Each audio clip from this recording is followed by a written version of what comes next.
Hello students, मैं आज आपको दिल्ली डीएलएड के एंट्रेंस के लिए कुछ पॉलिटिकल्स के इंपॉर्टेंट पॉइंट्स करवाने वाली हूँ। तो मेरे हिसाब से आपके क्वेश्चंस आपके एग्जाम में ज़रूर आएंगे, तो आप मेरे साथ एक बार इसको रिकॉल कर लीजिए। आइए, तो जो राजनीतिक विज्ञान है, जो पॉलिटिकल साइंस है, वो किस पे बेस्ड है? वो हमारी बुक जो है इंडियन कॉन्स्टिट्यूशन यानी कि भारतीय संविधान की किताब, उस पे बेस्ड है। ठीक है, तो ये जो बुक है वो एक बुक के फॉर्मेट में ही है। जैसे किताब होती है, किताब में कुछ चैप्टर्स होते हैं पहले, फिर उस चैप्टर्स को इंक्लूड करके बनता है हमारा यूनिट। 4 से 5 चैप्टर बना देंगे मिला के, कुछ एक यूनिट बन जाता है हमारा। ठीक है, फिर उसके बाद हमारा जो एक एक्सेप्शन में रह गया, हमारे जो इंडियन कॉन्स्टिट्यूशन में आता है एक स्केड्यूल, जिसे कहते हैं अनुसूची। ठीक है, तो 3 पार्ट्स होते हैं हमारे इंडियन कॉन्स्टिट्यूशन में। ठीक है, फर्स्ट पार्ट होता है जो है वो है हमारा कहते हैं इसे अनुसूची। अनुसूची, ठीक है, इंग्लिश में हम किसे कहते हैं स्केड्यूल। ये टोटल है हमारे 12। ठीक है, कितने? 12। उसके बाद जो सेकंड पार्ट है वो है हमारा, जिसे हम हिंदी में अनुच्छेद कहते हैं और इंग्लिश में आर्टिकल कहते हैं। ठीक है, वो है हमारे टोटल 395। ठीक है, 395 आर्टिकल्स। तो जो अनुच्छेद होते हैं आपके इंग्लिश में उन्हें आर्टिकल्स कहते हैं, जो कि हमारे इंडियन कॉन्स्टिट्यूशन में टोटल इनकी काउंटिंग है 395। जैसे बुक में चैप्टर्स होते हैं ना, 1 2 3 4 ऐसे करके, ये टोटल जो काउंटिंग है हमारी इस बुक्स में, ये जो हमारी इंडियन कॉन्स्टिट्यूशन की बुक है, भारतीय संविधान की जो बुक है, इसमें टोटल चैप्टर कितने हैं हमारे? 395। जैसे हम अगर इस लैंग्वेज में कहें, जो हमारी पोल साइंस की लैंग्वेज है उसमें कहेंगे, तो हम इन्हें कहते हैं अनुच्छेद। क्या कहते हैं? अनुच्छेद। देखिए, कुछ स्टूडेंट्स कंफ्यूज हो जाते हैं कि अनुच्छेद और अनुसूची। अनुसूची अलग चीज़ है, अनुच्छेद अलग चीज़ है। अनुच्छेद आपके होते हैं आर्टिकल्स, और जो अनुसूची होते हैं उन्हें हम कहते हैं स्केड्यूल इंग्लिश में। ठीक है, उसके बाद जो हमारा थर्ड चीज़ है वो है यूनिट, या तो आप इसे भाग कह सकते हो हिंदी में। ठीक है, और इंग्लिश में एक और वर्ड हो सकता है इसके लिए, पार्ट। ठीक है, तो इसके टोटल हमारे इंडियन कॉन्स्टिट्यूशन की बुक में, जो भारतीय संविधान की जो बुक में हमारे टोटल 22 पार्ट्स हैं। कितने पार्ट्स हैं? जैसे ये काउंटिंग में 395 है, ये 22 है और ये 12 है। ठीक है, कुछ स्टूडेंट को ये डाउट होता है कि ये जो है ये 465 है, यानी कि 465 है। बट जो 465 है ना, वो जैसे कि 395 आर्टिकल्स में से अगर मैं एक आर्टिकल एग्जाम्पल के लिए ले लूँ, 19 आर्टिकल 19, तो आर्टिकल 19 का ए जो होगा, अगर मैं उसको भी काउंट करके चलूंगी तो तब ये काउंटिंग बनती है 465। तो जैसा कि आप देख पा रहे हो कि 19 का जो ए है वो उसका पार्ट है, वो एक सेपरेट आर्टिकल नहीं है। तो इसलिए हम जो आर्टिकल पढ़ते हैं वो सिर्फ 395 ही होते हैं। ठीक है, आगे जो है ये जो हमारी इंडियन कॉन्स्टिट्यूशन की बुक जो बनी थी, इसको बनने में लगा था 2 साल 11 महीने कुछ 18 दिन का time. 2 year 18 months, sorry 11 months, 11 months और 18 डेज का टाइम। ठीक है, 18 डेज का टाइम। तो जो ये बुक है हमारी इतने दिनों में बनी थी, और ये जो बुक है ये टोटल हमारी बन के तैयार हो गई थी 26 नवंबर 1949। ठीक है, पर फिर भी हमारा जो कॉन्स्टिट्यूशन है वो, जो आपको सबको पता होगा, वो कब लागू हुआ था? 26 जनवरी को, 26 जनवरी 1950। ठीक है, अब आप पूछोगे क्यों मैम, ऐसा क्यों होता है? तो देखो, ऐसा होता है कि ये जो हमारी बुक है वो 26 नवंबर 1949 को बन के तो तैयार हो गई थी, बट जो है जो हमारे सभा के सारे जो मेंबर्स थे उन्होंने ये डिसाइड किया कि जो 26 जनवरी है उससे आज से कुछ ये 26 जनवरी अगर 1950 को हमारा संविधान लागू है, तो उससे कुछ 20 साल पहले 26 जनवरी 1930 को जो कांग्रेस के जो नेता थे, उन्होंने सबने ये पूर्णतः ये घोषित कर दिया गया था कि भारत जो है वो स्वराज है। स्वराज मतलब खुद का उस पर राज होगा।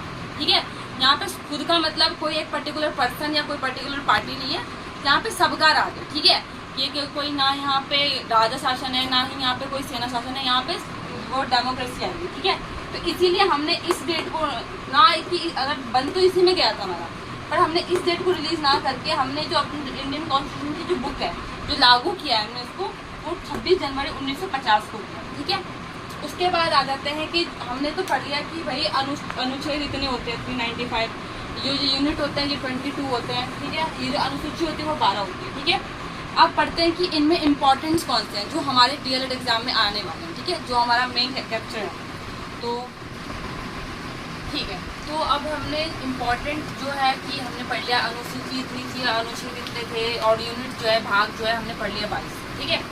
अब हम पढ़ेंगे कि इनमें से इम्पोर्टेंस कौन से, क्योंकि अगर अभी हमारे पास सारे पढ़ने का तो टाइम है नहीं कि हम एक एक डिटेल्स के सारे पढ़ें, ठीक है। तो अभी जो इम्पोर्टेंट है हमारे एग्जाम के पर्पज़ से तो हम वही पढ़ें, ठीक है। तो सबसे पहले हम पढ़ेंगे जो यूनिट है, यानी कि भाग जो है ना, भाग एक जो हमें बताता है वो ये कहता है कि जो हमारा देश है वो एक संघ है। संघ मतलब होता है यूनियन, ठीक है। यूनियन जो है वो दो तरह के होते हैं, एक टूटने वाले और एक नहीं टूटने वाले। जो हमारा जो है वो ना टूटने वालों में से है, ठीक है। हमारा देश जो है वो एक संघ है, तो जो संघ है वो ऐसा संघ है जो टूटेगा नहीं, ठीक है। तो अगर हमारे देश में से सपोज एक राज्य मान लो कोई कि मुझे कश्मीर को हटाना है, ठीक है, तो क्या कश्मीर को मैं हटा सकती हूँ? क्योंकि हमारे संविधान में ये लिखा जा चुका है कि हमारा देश एक संघ है, तो हम अपने देश से कश्मीर या फिर कोई भी ऐसा एरिया जो हमारे देश के अंदर आ रहा है, हमारे देश की सीमाओं के अंदर आ रहा है, हमें उसको अभी हटा नहीं सकती। पर हाँ, ऐड करने के लिए है हमारे यहाँ कि हम अपने यहाँ पे ऐड कर सकते हैं, जोड़ सकते हैं कोई राज्य चाहे तो। जैसे कि आपको पता होगा कि जो सिक्किम राज्य है वो जोड़ा गया था हमारे इंडिया में, ठीक है, जोड़ा गया था हमारे इंडिया में, ठीक है, आपको ये चीज़ पता होगी, ठीक है। फिर जो सेकंड है संघ एवं राज्य, जो फर्स्ट है हमें ये बताता है कि संघ हमारा जो देश है वो एक संघ राज्य है, ठीक है, एक यूनियन है, ओके।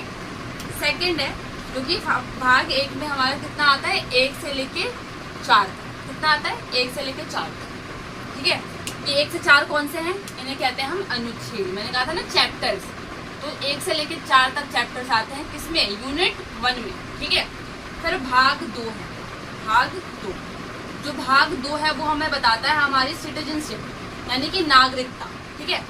नागरिकता आपको पता ही होगा कि आप अगर भारत के हो और आपके पिताजी या आपकी माताजी, मान के चलो आप भारत के नहीं भी हो, पर भारत में आप पैदा नहीं किए, आप जो पैदा हुए थे वो भारत में नहीं हुए, बट अगर आपके पिताजी या आपकी माताश्री अगर भारत में पैदा, अगर उनके जन्म जो है वो भारत स्थल है, जन्म स्थल जो उनका भारत है, तो आपकी जो नागरिकता है, आपको भारत की नागरिकता मिल सकती है आपके पिताजी और आपके माताजी के बेसिस पे, ठीक है। तो जो नागरिकता है वो हमें यही कहता है कि अगर आप भारतीय हो और 18 साल के हो तो आपको कुछ राइट्स प्रोवाइड करती है हमारी इंडियन गवर्नमेंट, ठीक है, जिसमें आप कहीं दूसरे देश में घूम के आ सकते हो, जिससे कि आपकी नागरिकता नहीं छीनी जाएगी। फिर यहाँ पे जो भी आपको फंडामेंटल राइट्स हैं, फंडामेंटल राइट्स तो देखो सबके लिए है, फ्री जन्म सिद्धि है, वो तो आपको मिलेगा ही, ठीक है। पर जो नागरिकता है वो बहुत अलग चीज़ है, जैसे कि आपका अगर ड्राइविंग लाइसेंस है, वो सब चीज़ें जो है ना वो नागरिकता के अंदर आती है। अगर आप भारत के नागरिक नहीं हो तो आपका ड्राइविंग लाइसेंस नहीं बनेगा, ठीक है। और जैसे आधार कार्ड हो गया, ये सब चीज़ें हैं जो सिर्फ जो नागरिक है यहाँ का, इंडिया का नागरिक है, उसको प्रोवाइड की गई स्पेशल, ठीक है। जिसमें आता है हमारा 5 से लेके 11 तक। अनुच्छेद कौन से आते हैं हमारे? 5 से लेके 11 तक। मैं आपको ये चीज़ पूरा डिटेल में बताती कि भाई 5 क्या कहता है, 6 क्या कहता है, 7 क्या कहता है, बट इसके लिए फिर मुझे एक पूरा कितना बहुत सारा टाइम चाहिए, ठीक है, पर अभी टाइम तो है नहीं। तो उसके बाद अब हम सीधा नेक्स्ट पर आते हैं, जो कि बहुत मोस्ट इम्पॉर्टेंट है, ये इससे तो पक्का क्वेश्चन आएगा, मोस्ट इम्पॉर्टेंट, ठीक है, क्योंकि ये कहता है हमारा फंडामेंटल राइट, मतलब मूल अधिकार। हमारे मूल अधिकार क्या है? हमारे मूल अधिकार पता ही होंगे आपको, right of freedom, right of equality, ये सब चीज़ें किस में आती है? हमारी मूल अधिकार में, ठीक है। तो कितने हैं टोटल हमारे? 6, पता ही होंगे आपको। फंडामेंटल राइट्स कितने हैं हमारे? 3। हाँ, तो मैं जो कह रही थी कि मूल अधिकार जो होते हैं हमारे 6 होते हैं, पहले 7 थे, पर उसमें से जो राइट ऑफ इकोनॉमी है, जो हमारी जो क्या नाम है, वो धन को लेकर जो संपत्ति को लेकर जो हमारी स्वतंत्रता थी वो छीन ली गई है, ठीक है, खत्म कर दी गई है, ठीक है। तो अब टोटल कितने हैं हमारे? 6 हैं, ठीक है। 6 में कौन सा है? एक समानता है हमारा, कि हमारे देश में किसी के भी समक्ष कोई भी सब समान है, ठीक है, सब समान है। फिर दूसरा है हमारा स्वतंत्रता, ठीक है, क्या है? स्वतंत्रता, यानी कि इक्वालिटी, ये हमारे ये फ्रीडम है, राइट ऑफ फ्रीडम। उसके बाद है ये हमारी इक्वालिटी है, ठीक है। उसके बाद आता है हमारा तीसरा शोषण के विरुद्ध, ठीक है। शोषण मतलब किसी भी तरह का आपको अगर कोई परेशानी, आपको किसी भी तरीके से कोई कहीं से कोई परेशानी है, कोई आपको परेशान कर रहा है, सपोज कोई आपसे सुपीरियर हो, कोई अधिकारी हो, आप किसी ऑफिस में काम करते हो, वो अधिकारी आपको शोषण कर रहा है, कैसे भी कर रहा है, मेंटली कर रहा है, फिजिकली कर रहा है, या फिर कुछ भी बोल रहा है वो आपको, तो ये शोषण में आ जाता है। ठीक है, आपको कोई ऐसे आपको परेशान नहीं कर सकता। ठीक है, उसके बाद ये हो गया फर्स्ट, ये हो गया सेकेंड, ये हो गया थर्ड। अब आता है हमारा चौथा, यानी कि धार्मिक। ठीक है, धार्मिक स्वतंत्रता में आता है, जैसे कि आपने देखा होगा सरदार जो होते हैं, जो सिख धर्म के लोग होते हैं, वो अपने सर पे पग बांध के चलते हैं। ठीक है, हेलमेट का रूल पास हो रखा है इंडिया में, पर वो फिर भी हेलमेट नहीं पहन के वो पग बांधते हैं। ठीक है, कोई कहने को तो कह सकता है ना कि आप अपनी पग हटा लो, आप अपना हेलमेट पहना करो, बट हमारे जो ये धार्मिक, हमारी जो किताब है संविधान में, उनको अपने धर्म की स्वतंत्रता है, वो अपने धर्म को लेके फ्री है कि वो उन्होंने क्या पहनना है, कैसे रहना है, वो चीज के लिए वो फ्री है। ठीक है, ये हमारा ये चौथा है। उसके बाद आता है हमारा पांचवा, जो कि है हमारा शिक्षा। ठीक है, जो कि शिक्षा ये कहता है कि हमारे देश में जो है फर्स्ट टू लेके 8 तक की जो शिक्षा है, वो गवर्नमेंट ज्यादातर बच्चों को, मतलब कुछ बच्चे जो होते हैं, कुछ बच्चों के पेरेंट्स जो हैं वो अपना कन्वेंस खुद उठा सकते हैं, अपने बच्चों को पढ़ाने का एक्सपेंस खुद उठा सकते हैं, बट जो बहुत सारे बच्चे हैं वो जिनके माता पिता नहीं उठा पाते, तो उनके लिए ये हमारे फंडामेंटल राइट में शामिल किया गया कि हमें फ्रीडम ऑफ एजुकेशन है, हम पढ़ सकते हैं, हमारे पास ये फंडामेंटल राइट है। ठीक है, सिक्स्थ है, ठीक है, जो कि सबसे मेन है, उपचार। ठीक है, उपचार यानी कि कॉन्स्टिट्यूशनल रेमेडी। अगर आपके साथ कुछ गलत होता है, इन पांचों में से किसी भी चीजों का आपको लगता है कि आपको समानता नहीं मिल रही है, स्वतंत्रता नहीं मिल रही है, शोषण हो रहा है आपके साथ, या आपको धार्मिक स्वतंत्रता नहीं मिल रही है, या आपको शिक्षा नहीं मिल रही है, तो इसका उपचार कहाँ पे मिलेगा आपको? यहाँ पे। ठीक है, 6, जो कि और इसकी अपील आप डायरेक्ट हाई कोर्ट में जाके कर सकते हैं, सॉरी हाई कोर्ट नहीं, सॉरी डायरेक्ट इसकी जगह अपील आप कर सकते हैं सर्वोच्च न्यायालय, यानी कि सुप्रीम। ठीक है, सुप्रीम कोर्ट। उसके बाद ये जो है हमारा समानता का जो आर्टिकल है, कितने से कितने तक है हमारा? ये है 14 से लेके 18 तक। ठीक है, आर्टिकल 14 to 18। फिर फ्रीडम के लिए जो है वो हमारा कितने से कितने तक है? 19 से लेके ये कुछ हमारा है 22 तक। ठीक है, उसके बाद शोषण के लिए है 22 से लेके, अगर 22 यहाँ पे आ गया है तो अब यहाँ तक 23 से लेके 24 तक। फिर धार्मिक के लिए है यहाँ पे हम 25 से लेके 28 तक। फिर शिक्षा के लिए है 29 से लेके 30 तक, 29 से लेके 30 तक।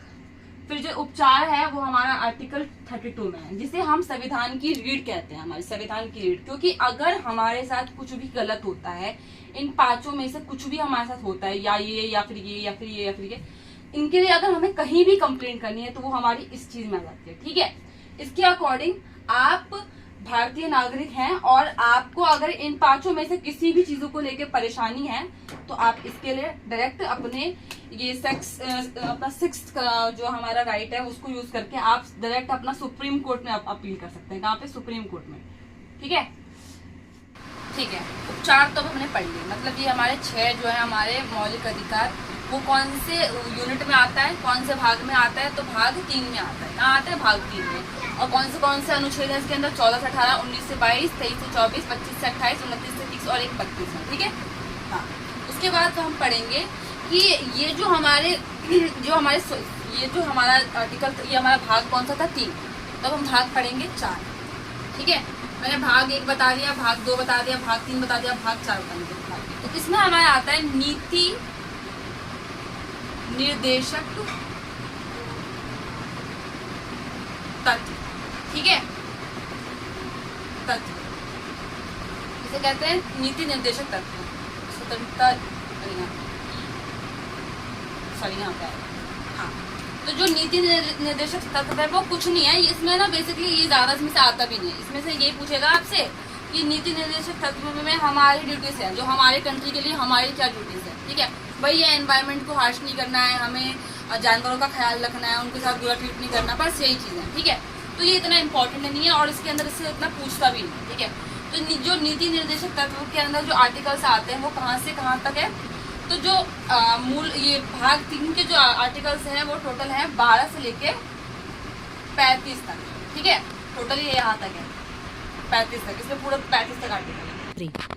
हाँ, तो जो 12 से लेके 35 तक जो अनुच्छेद है वो किसमें है? भाग 3 में। किसमें है? भाग 3 में। ठीक है, तो अब 35 से आगे चलते हैं हम।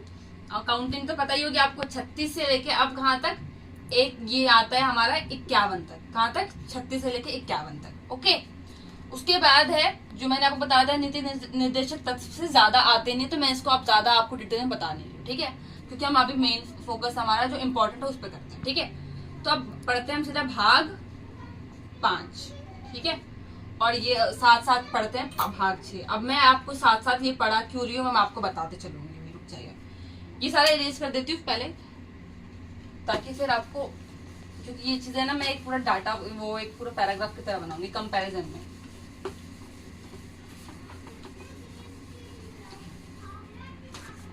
तो सबसे पहले जो हमारा भाग 5 है, और ये यहाँ पे भाग हमारा 6 है। ठीक है, भाग 5 शुरू कहाँ से होता है? 52 से हमारा शुरू होता है और 151 तक चलता है। ठीक है, कहाँ तक चलता है? 151 तक।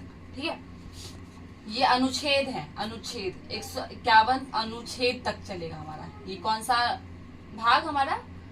जो कि है हमारा भाग 5। हाँ, फिर 151 यहाँ आ गया। अब 152 से लेके 237 तक यहाँ पे अनुच्छेद चलते हैं। ठीक है, इसमें भाग 6 में। ठीक है, उसके बाद ये जो भाग 5 है वो हमारा बताता है कि केंद्र शक्ति, केंद्र शक्ति मतलब सेंट्रल गवर्नमेंट के बारे में। ठीक है, सेंट्रल गवर्नमेंट के बारे में, सेंट्रल गवर्नमेंट के बारे में आपको पता ही होगा, केंद्र सरकार होती है और एक राज्य सरकार होती है। ठीक है, और ये हमारा बताता है स्टेट गवर्नमेंट के बारे में। ठीक है, स्टेट गवर्नमेंट, जिसे समझ जाना गवर्नमेंट। ठीक है, तो जो इस जो सेंट्रल गवर्नमेंट है और जो स्टेट गवर्नमेंट की जो पावर्स है ना, मैं इनको साथ में लेके इसलिए चल रही हूँ ताकि इन दोनों की पावर कंपेयर करूंगी तो आप लोगों को ज्यादा जल्दी याद हो जाएगा वो चीज। ठीक है, तो जो हमारा सेंट्रल गवर्नमेंट में, सेंट्रल में कौन आता है? किंग कौन है? हमारा राष्ट्रपति। ठीक है, तो जो हमारा आर्टिकल 52 है वो कहता है कि भारत के पास एक राष्ट्रपति होना चाहिए। ठीक है, कौन होना चाहिए? एक राष्ट्रपति, है ना। फिर यहीं के साथ इधर चलते हैं। उसके बाद यहाँ पे अगर एक आप इसमें 5 में 2 में एक प्लस कर दो 3, और यहाँ पे एक 1 प्लस कर दो, तो 153 कहता है कि जो है भारत के प्रत्येक राज्य में, हर राज्य में एक गवर्नर होना चाहिए। कौन होना चाहिए? गवर्नर।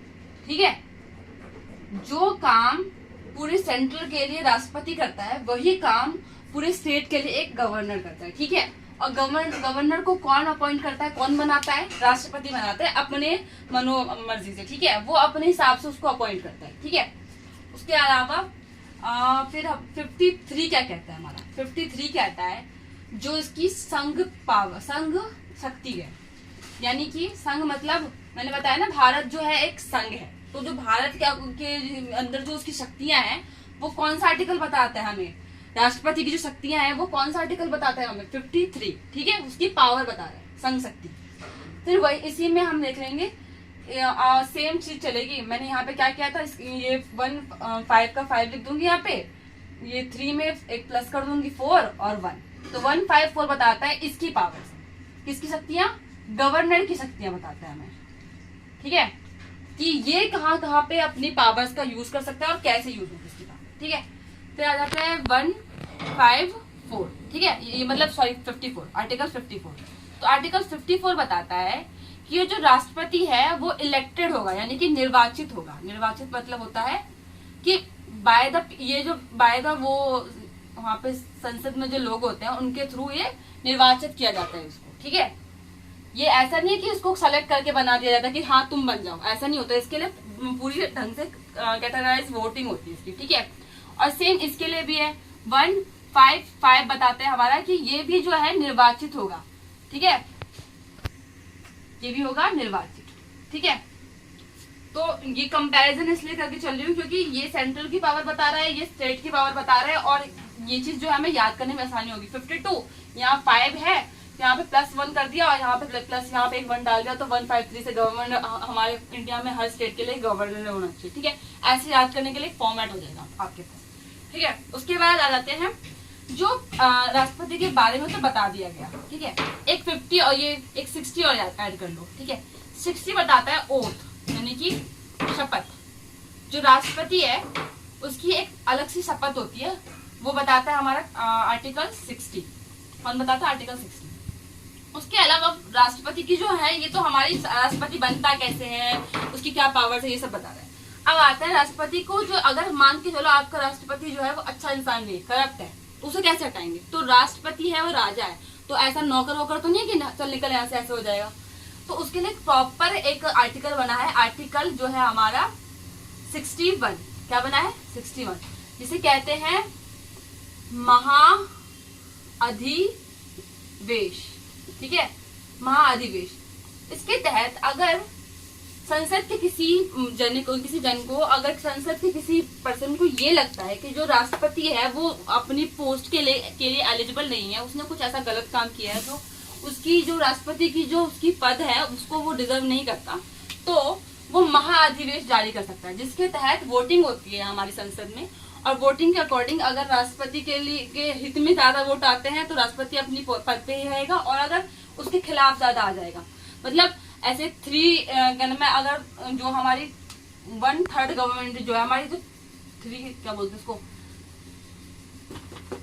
3, तो जो आर्टिकल 61 था क्या कह रहा था? महाअधिवेश, या फिर आप इसे कह सकते हो महाअभियोग, ठीक है। यहाँ पे ढंग से समझ नहीं आ रहा होगा, आप ऐसे सुन लो ध्यान से, महाअभियोग कहते हैं इसको, ठीक है, महाअभियोग, ठीक है।